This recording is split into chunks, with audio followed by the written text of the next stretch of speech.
What is anxiety? According to the Anxiety and Depression Institute of America and the National Institute of Mental Health, anxiety disorders are characterized by a persistent or irrational worry that can last for months and interfere with everyday aspects of life such as work, school, and relationships. Officially recognized by the American Psychiatric Association in 1980, it affects 18.1% of adults in the United States, although current estimates place it as high as 30% due to ignorance about the disorder or misdiagnosis. Subcategories of the disorder include, but are not limited to, generalized anxiety disorder, panic disorder, agoraphobia, social anxiety disorder, specific phobia, and separation anxiety. Research about the disorder is still ongoing, but causes can be placed in as many categories as drug abuse, stress, medical conditions, and genetics. I didn't think I had any of these problems when I was 15. While never officially diagnosed, symptoms that pertain to anxiety began showing up when I was 15 and a sophomore in high school, a huge time for every adolescent where we undergo many physical and social changes. While they would reappear and relapse throughout the next 5 years, their reemergence during my sophomore year at Smith made me more curious about the disorder. Let's see. I think I was diagnosed with anxiety the summer before my sophomore year. I had been having a lot of panic attacks, and so I was diagnosed by a psychologist before I came back to Smith, and that sort of helped me figure out what kind of treatment options were available. I think even at Smith, there's sort of a stigma around the use of therapy. And I know that counseling services is here at Smith, but they have limited hours and not everybody is able to go and pay for service outside of Smith. So I think my first year I was here, I ended up not going to therapy, even though I had gone in high school, just because I guess it didn't sort of seem part of the Smith culture. And so I wish that I had gone to therapy my first year, but then later decided that it was time for me to go. And so I think being on a college campus, I sort of just didn't think about that until it was not too late, but until I really needed it.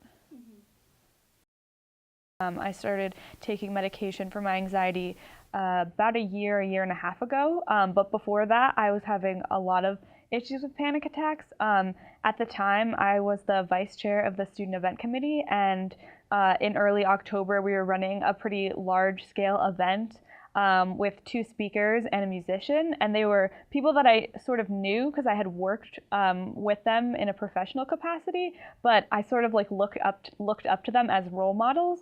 And so the week leading up to that event, I wasn't eating a lot because sometimes anxiety makes you feel like you're not hungry, which the worst thing to do during any kind of anxiety or panic attack is to not eat. That's what I've learned, that you're supposed to just continue on like it's, normal.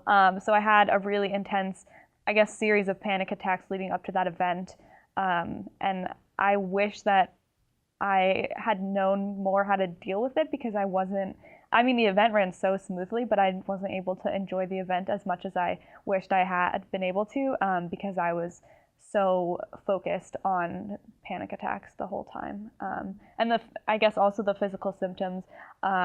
You asked about sort of like my body was shaking and my heart rate was going faster, and a lot of times you sort of feel like you can't breathe, which you can. And sometimes like I lose my appetite and don't eat enough, which just makes the anxiety a lot worse. And just a general feeling of like hopelessness until you get out of the anxiety attack and then you realize that you're fine and you made it. Some of the common misconceptions about anxiety, I think the one that sticks out the strongest in my mind is that it is something that you can easily get over if you just work hard at it, right? You just have to get over it if you eat right, if you meditate enough, if you exercise enough, then you have the will to be able to control it. And those that don't do it are sort of at blame for being anxious.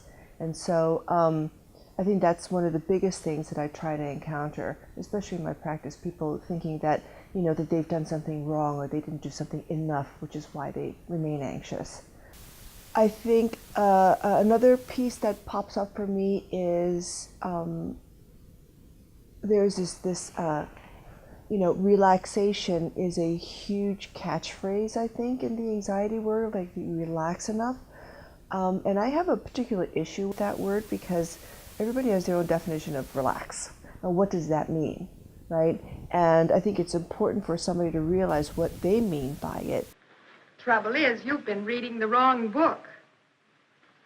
You know, I was as tense as you before I learned to relax. A lot of times people will tell you you have to relax in order not to be anxious. Okay?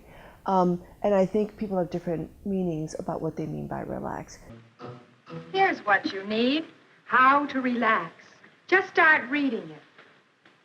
See if it doesn't make you feel better. So I think it's important to figure out what your definition of relax is, so that you can do that to relax and not go by what someone expects you to do to be relaxing, or what you feel you should be doing that's relaxing, when everything else in your body is telling you that this is not relaxing to me. College was a bit of a give and a take, blessing and a curse type situation for me. I was able to start researching right after my diagnosis, right before I came to college, how I could start to help myself and how I could work on mitigating some of the triggers that would cause me to do harmful behavior.